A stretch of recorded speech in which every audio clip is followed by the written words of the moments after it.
Guys most welcome है आप सभी का आज के इस सेशन में। और आज के इस सेशन में प्यारे साथियों हम सभी एक नया टॉपिक पढ़ने जा रहे हैं और इस टॉपिक का नाम है आपका असेसमेंट। अब ये टॉपिक क्यों पढ़ना है, क्योंकि आप सभी बनने जा रहे हैं टीचर।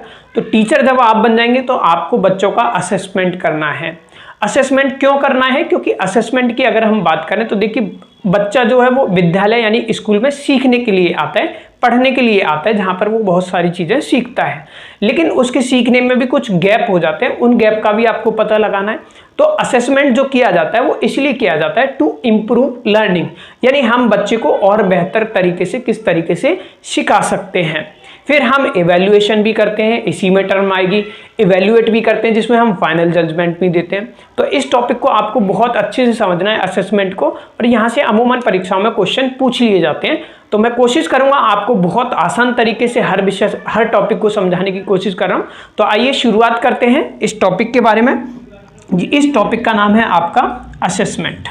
तो आप सभी जो है नोट्स जरूर बनाते हुए चलिए, ताकि आपको भी क्या हो, कोई भी दिक्कत ना आए, चीज़ें आपको बहुत बेहतर तरीके से आए। और मैं कीवर्ड ही आपको बता रहा हूँ, बहुत अच्छे से समझाने की कोशिश कर रहा हूँ। तो आज के इस वीडियो में हम जो पढ़ने जा रहे हैं, मतलब आज के इस क्लास में जो हम पढ़ेंगे वो पढ़ेंगे असेसमेंट। इस असेसमेंट को पढ़ने से पहले हमें दो चीज़ें समझनी है। एक तो हमें समझना है करिकुलम क्या होता है, दूसरा हमें समझना है सिलेबस क्या होता है। इन दोनों टर्म में अमूमन स्टूडेंट्स जो हैं, मतलब विद्यार्थी या हम तैयारी कर रहे हैं, वो कंफ्यूज होते हैं। तो देखिए अगर हम बात करें सबसे पहले करिकुलम की, तो करिकुलम एक ब्रॉड टर्म है, यानी बड़ी टर्म है, ठीक है, जिसके अंतर्गत क्या है, बच्चा सुबह विद्यालय में एंटर हुआ और जब तक छुट्टी नहीं होती और उस दौरान जितनी भी गतिविधि होगी, चाहे वो आपकी लड़ाई भी क्यों ना हो या कुछ और एक्टिविटी ना हो, वो सब करिकुलम का पार्ट है। लेकिन सिलेबस क्या है आपका, इस करिकुलम के अंतर्गत आता है, ठीक है। तो हम कह सकते हैं करिकुलम जो है, करिकुलम एक बड़ी टर्म है, बड़ी चीज है, सिलेबस उसके अंतर्गत आता है। तो करिकुलम बहुत बड़ी चीज है, उसी के अंतर्गत आपको ये असेसमेंट देखने को मिलेगा। तो सबसे पहले अगर हम बात करें असेसमेंट की, तो मैंने आपको बताया करिकुलम, ठीक है, करिकुलम। इस करिकुलम को अगर हम बात करें तो इस करिकुलम को जो है बोला जाता है आपका हिंदी में, क्योंकि आप में से कुछ साथी हिंदी के भी होंगे, तो इसको हम बोलते हैं पाठ्यचर्या, ठीक है, पाठ्यचर्या बोलते हैं हम। तो असेसमेंट जो है वो किसका पार्ट है, आपका करिकुलम का ही पार्ट है। अब इस असेसमेंट में हम क्या करते हैं, तो हम इसमें बच्चे का क्या करते हैं, असेसमेंट करते हैं भाई, असेसमेंट करते हैं, यानी हम बच्चे का क्या करते हैं, आकलन करते हैं, ठीक है। आकलन कैसे करते हैं, देखिए आप सभी ऑलमोस्ट विद्यालय में पढ़े हुए हैं, तो आप सभी जानते होंगे कि आपके फाइनल पेपर होने से आपके यूनिट टेस्ट होते थे। तो टेस्ट अक्सर टीचर जब क्लास में ले रहा होता है तो वो असेसमेंट ही कर रहा होता है, और वो जानना चाहता है कि आपको लर्निंग कितनी हुई है, कहाँ पर आप मिस्टेक कर रहे हो। जब वो मिस्टेक उसको पता लग जाती है तो फिर आप उन पर क्या करते हो, काम करते हो। तो असेसमेंट किया, फिर एक टर्म और आती है, ये है आपकी इवैल्यूएशन, ठीक है, इवैल्यूएशन। इवैल्यूएशन को हम बोलेंगे मूल्यांकन, ठीक है, क्या बोलते हैं हिंदी में, मूल्यांकन बोलते हैं, इसको हम आकलन बोलते हैं। तो ये दोनों टर्म जो है, देखिए असेसमेंट क्या होगा, असेसमेंट जो किया जाता है, मैं इधर लिखता हूं, ये जो असेसमेंट किया जाता है ये किया जाता है इंप्रूव लर्निंग, इंप्रूव लर्निंग, यानी इसको हम करते हैं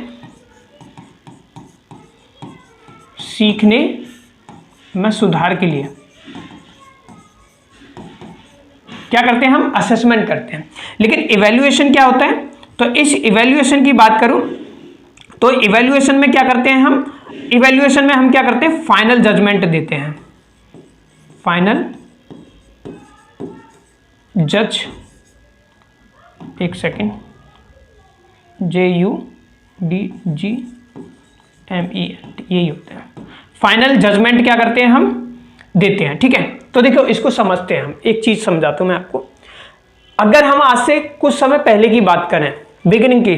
तो पहले क्या होता था, मूल्यांकन होता था, यानी ये माना जाता था बच्चा जो है ना वो क्या है आपका ब्लैंक है, उसे कुछ नहीं आता, सीधा सीधा इवैल्यूएशन किया जाता था, उसको मार्क्स दिए जाते थे। तो पहले जब बच्चा होता था इसको इवैल्यूएट किया जाता था, ठीक है, पहले की बात कर रहा हूं मैं, लगभग तुम देखोगे 1998-2000 के आसपास की बात कर रहा हूं, तो पहले समय की, ये नहीं आया था सीसीई नहीं आया था, उससे पहले सीबीएसई, ठीक है। तो इवैल्यूएशन में क्या होता था, ये क्या करते थे, ये जांचा जाता था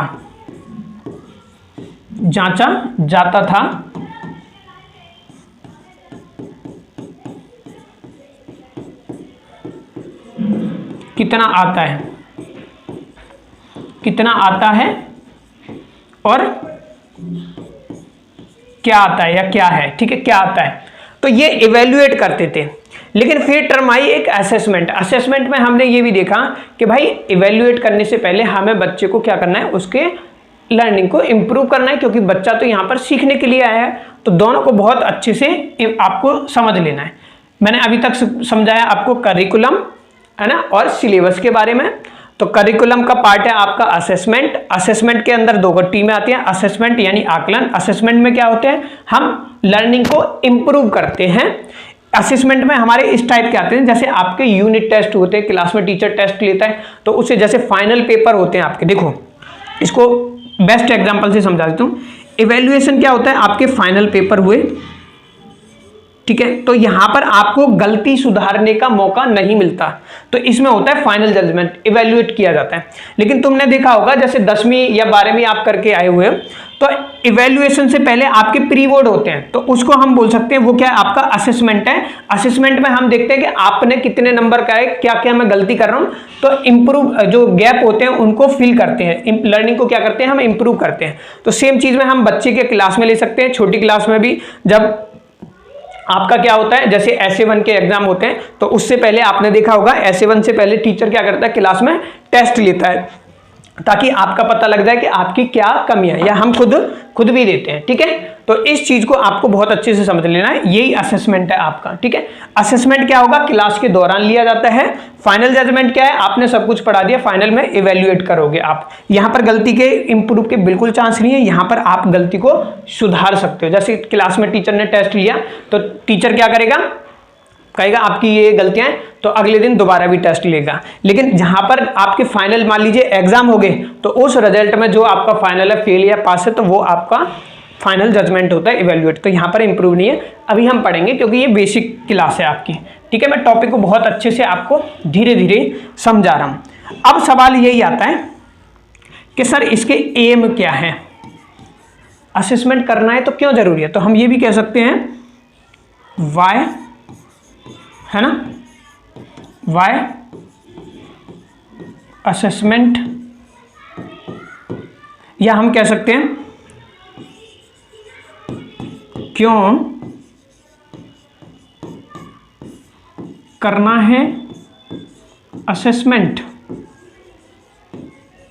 असेसमेंट क्यों करना है, क्यों जरूरी है। तो देखो सबसे पहले अगर हम बात करें तो असेसमेंट इसलिए करना जरूरी है कि अगर हम बात करें कि बच्चे ने जो सीखा है क्या वो अपने जीवन में अप्लाई कर पा रहा है, तो अप्लाई व्हाट इज लर्न्ड, यानी बच्चे ने जो क्लास के अंदर सीखा, जो एजुकेशन उसने ली है, क्या वो अपने दैनिक जीवन में उसका उपयोग कर पा रहा है या नहीं कर पा रहा, तो इसलिए करना जरूरी है। दूसरी बात, दूसरा क्यों जरूरी है, क्योंकि हम बच्चों को क्या करना चाहते हैं, कुछ सिखाना चाहते हैं, तो हम कह सकते हैं लर्न डिजायर्ड स्किल। हिंदी में हम इसको इस तरीके से लिख सकते हैं, हम क्या करना चाहते हैं, बच्चों को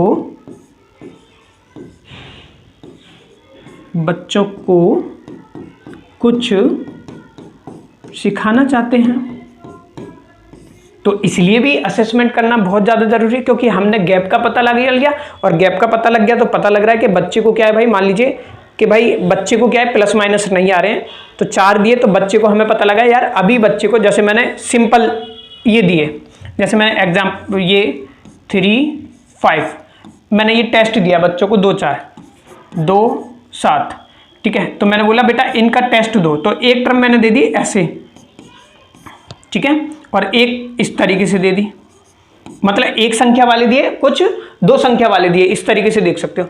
तो बच्चा क्या है, इसको कर पा रहा है, 9 हो गए, 8 हो गया, लेकिन बच्चे के सामने यही आया, बच्चा समझ ही नहीं पा रहा, कह रहा है 11 और ये 5, तो ये बच्चे का क्या हो गया, गलत हो गया। तो हमें पता लगा बच्चे को अभी ना तो कैरी वाले की समझ है ना उसकी, तो हम क्या है बच्चे को कुछ सिखाना चाह रहे हैं, इसलिए जरूरी है। ये हमें कैसे पता लगा, असेसमेंट में, टेस्ट जब हमने लिया कि बच्चा जो है एक संख्या के सीख चुका है, लेकिन कैरी वाले एक क्वेश्चन डालते ही टीचर तुम्हें पता है कि नहीं कर पाते हम, ठीक है। तो एक डिफिकल्ट सा दिया और उसे पता लगा कि हाँ भाई ये क्या है, कर नहीं पा रहा। तो हम क्या करते हैं, हम बच्चे को कुछ सिखाना चाहते हैं, तो हमें पता लग गया कि बच्चा क्या कर पा रहा है, एक संख्या के मतलब 1 डिजिट के क्या है सवाल को कर पा रहा है, लेकिन 2 डिजिट के नहीं कर पा रहा, बच्चा कैरी वाले भी नहीं कर पा रहा, ठीक है, इस तरीके से। तो हम बच्चों को क्या करना चाहते हैं, कुछ सिखाना चाहते हैं, इसलिए हम क्या करना चाहते हैं, आपका असेसमेंट करना चाहते हैं, ठीक है। दूसरा अगर हम बात करें, हम चाहते हैं कि बच्चा क्या करे, ग्रुप वर्क सीखे, साथ साथ उसको इंडिविजुअल, तो आप सभी को पता है कि इंडिविजुअल की अगर हम बात करें तो बच्चे को इंडिविजुअल तो भी करें, क्योंकि आगे चलकर अगर हम देखा जाए तो बच्चों को कंपनी और उसमें जब जॉब वगैरह करनी होती है तो ग्रुप में काम करना होता है। तो हम कोशिश करते हैं ग्रुप में भी सीखे, साथ साथ इंडिविजुअल भी वो काम कर पाए, ठीक है, दोनों चीज़ों को बैलेंस बना के करते हैं। तो ये भी हम सिखाते हैं इसी में। फिर क्या है, हम बच्चे को चाहते हैं, हम चाहते हैं कि बच्चा क्या कर पाए, डेवलप कर पाए high level skill, high level skill को। यानी हम इससे ये समझ सकते हैं कि बच्चे को, जैसे अभी मैंने प्लस माइनस का एग्जांपल दिया, तो हम चाहते हैं कि बच्चा थोड़ा सा जिस लेवल पे उससे भी अप लेवल पर सीख पाए, ठीक है। ये नहीं कि मतलब कुछ चीज़ आई तो उसके बाद नहीं सीख रहा है, ठीक है। बच्चे को हमने 1 डिजिट के सिखा दिए सम, तो हम चाहते हैं कि बच्चा 2 डिजिट के भी सीख पाए, ठीक है। हम ये चेक करेंगे टेस्ट के माध्यम से कि क्या बच्चा 1 डिजिट के कर पा रहा है, तो अब हम उसे 2 डिजिट पर लेकर जाएंगे। एक टेस्ट में ऐसे डाल देंगे कि आपको ये नहीं आता, तो फिर हम उसको ये सिखाने की कोशिश करेंगे। फिर जो है मोस्ट इंपोर्टेंट क्यों जानना है, हम चाहते हैं कि बच्चे ने जो सीखा है उसे बच्चा याद रख पाता है या नहीं। देखो याद का मतलब यहां पर यह रिटेन कर पाता है या नहीं, ठीक है, माइंड में थोड़ा सा रख पाता है या नहीं, याद करना हम गलत कहेंगे, मतलब समझ पाता है या नहीं, ठीक है। रिटेन कितनी देर तक कर पाता है, जैसे मैंने उसको सिखा दिया भाई 3 और 2 ये हो गए आपके 5, लेकिन अगर हमने बच्चे को ये कह दिया कि भाई ये भी हमने सिखाया, लेकिन बच्चा क्या है इसको नहीं समझ पा रहा, ठीक है, तो ये बड़ी संख्या आ गई कि भाई 10 आ गया, उसको तो 1 डिजिट के ही पता है, ठीक है। तो वो कितनी देर तक क्या है चीजों को क्या है रिटेन कर पाता है जो उसने सीखा है, ठीक है। तो इसलिए भी क्या है आपका ये असेसमेंट जो है वो बहुत ज्यादा मतलब असेसमेंट करना जरूरी है, ठीक है।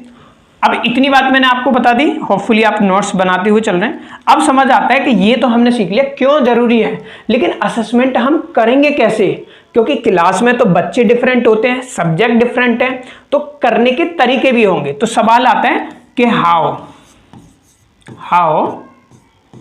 असेसमेंट, यानी असेसमेंट को करें किस तरीके से। तो असेसमेंट को हम बात करें तो कैसे या किन तरीकों से हम कर सकते हैं, किन तरीकों से असेसमेंट करें।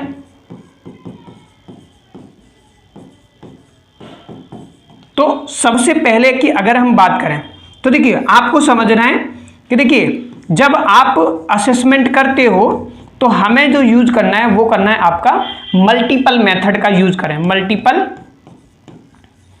मेथड। देखिए मल्टीपल मेथड्स का यहां पर मतलब क्या है कि आप अलग अलग तरीकों से असेसमेंट करें क्लास में। अमूमन तुमने देखा होगा जब क्लास में टीचर पढ़ा रहा होता है तो वो एक तरीके से असेसमेंट करता है, जबकि सबकी डिफरेंट स्टाइल होती है लर्निंग की। हम बात करेंगे बाद में इसके बारे में। तो मल्टीपल मेथड्स के बारे में यहां पर यही है, क्योंकि अमूमन तुम क्लास में देखते हो कि टीचर आएगा और बोलेगा कल आपका टेस्ट है, तो भाई यहां पर तो एक ही तरीका है, जबकि अगर देखा जाए तो सीबीएसई मना करता है। तो मल्टीपल मेथड में आप ये है कि बच्चों को प्रोजेक्ट दीजिए, असाइनमेंट कुछ बनाने के लिए दे दिया आपने, कुछ इंप्लीमेंट टीचर करते भी हैं, आपने ओरल टेस्ट ले लिया, ठीक है, आप प्रैक्टिकल करा सकते हो बच्चों से। तो इस तरीके से मतलब डिफरेंट तरीके से क्या करना है आपको असेसमेंट करना है। तो मल्टीपल मेथड है, उनके माध्यम से क्या करना चाहिए आपको असेसमेंट करना चाहिए। दूसरी बात जो है, जब आप असेसमेंट ले रहे हो, है ना, असेसमेंट कर रहे हो, तो हमें क्या है फोकस करना है इंडिविजुअल डिफरेंस पे भी।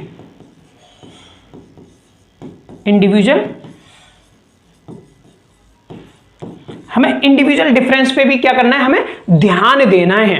हम क्या करते हैं खाली मतलब टीचर क्या करता है क्लास में खाली टेस्ट दे देता है। भाई किसी को क्या है लिखना बहुत पसंद है, किसी को लर्निंग मतलब स्पीकिंग करना बहुत अच्छा है, किसी को प्रैक्टिकल मतलब करके दिखाने में मजा आता है, ठीक है, किसी को प्रैक्टिकल में मजा आता है, लर्निंग बाय डूइंग वाला। तो इंडिविजुअल डिफरेंस है, अलग अलग में हमें क्या ध्यान देना है, उससे टेस्ट लेना है हमें, ठीक है। इंडिविजुअल को भी हमें क्या करना है फोकस करना है, ठीक है। कोई देखिए स्लो लर्नर होता है, कोई हाई, तो डिफरेंट कैटेगरी के होते हैं, ठीक है। तो उनको भी हमें क्या करना है, कुल मिलाकर ये है जब आप असेसमेंट कर रहे हैं तो फोकस रखना है हमें इंडिविजुअल डिफरेंस पे भी। फिर हमें क्या है, जब आपने ये कर लिया तो भाई प्रोवाइड करो फीडबैक भी, ठीक है। तो जब आपने असेसमेंट ले लिया तो हमें क्या करना चाहिए, फीडबैक देना चाहिए। आपने देखा होगा जब आपने यूटी दिया होगा। तो देखिए मल्टीपल मेथड का मैं आपको बता रहा था। तो मल्टीपल मेथड में अगर हम बात करें तो देखिए वही चीज है, सब्जेक्ट आपके क्या है, आपके डिफरेंट है, ठीक है। दूसरी बात अगर हम बात करें तो ये है आपका स्टूडेंट भी डिफरेंस है, स्टूडेंट भी क्या है आपके भाई तरह तरीके के, और तो मेथड भी कैसा होना चाहिए आपका डिफरेंट ही होना चाहिए। जैसे कैसे, मान लीजिए कि भाई साइंस में आप क्या करा सकते हो, प्रैक्टिकल करके करा सकते हो, ठीक है। आप अदर सब्जेक्ट में और किसी तरीके से करा सकते हो, ठीक है। तो अलग अलग सब्जेक्ट में अलग अलग तरीके से असेसमेंट पॉसिबल है आपका, ठीक है। अब देखिए ये तो मैंने आपको बताया कि किस तरीके से करना है, लेकिन जब आप असेसमेंट कर लेते हो तो उसमें कुछ बातों को ध्यान रखना है जो आपको बिल्कुल नहीं करनी है, और ये अमूमन पेपर में आती हैं और इनको आप सही करके आते हो। तो इन बातों का विशेषकर ध्यान रखना है, मतलब क्या नहीं करना है, क्या नहीं करना है, ठीक है। तो मैं लिख देता हूं नॉट टू डू, मतलब जब आपने असेसमेंट ले लिया तो आपको क्या नहीं करना है। सबसे पहली बात जो ध्यान रखनी है ये है, आपको क्या करना है, आपको कभी कंपैरिजन नहीं करना है, ठीक है। आप कंपैरिजन मत कीजिए कि आप ज्यादा होशियार हैं, आपको बिल्कुल नहीं आता है, इस तरीके से जो टीचर करते हैं अमूमन वो एक गलत तरीका है। तो आपको कभी भी क्लास में कंपैरिजन नहीं करना है, ठीक है। दूसरी बात ये, आपको लेबलिंग मत कीजिए, ठीक है। लेबलिंग कैसे, भाई आप तो बहुत ज्यादा मतलब स्लो लर्नर हो, आप इंटेलिजेंट हो, ये सब मत वर्ड का यूज करिए। बच्चों को लेबलिंग नहीं करना है, सब ठीक है, ठीक है।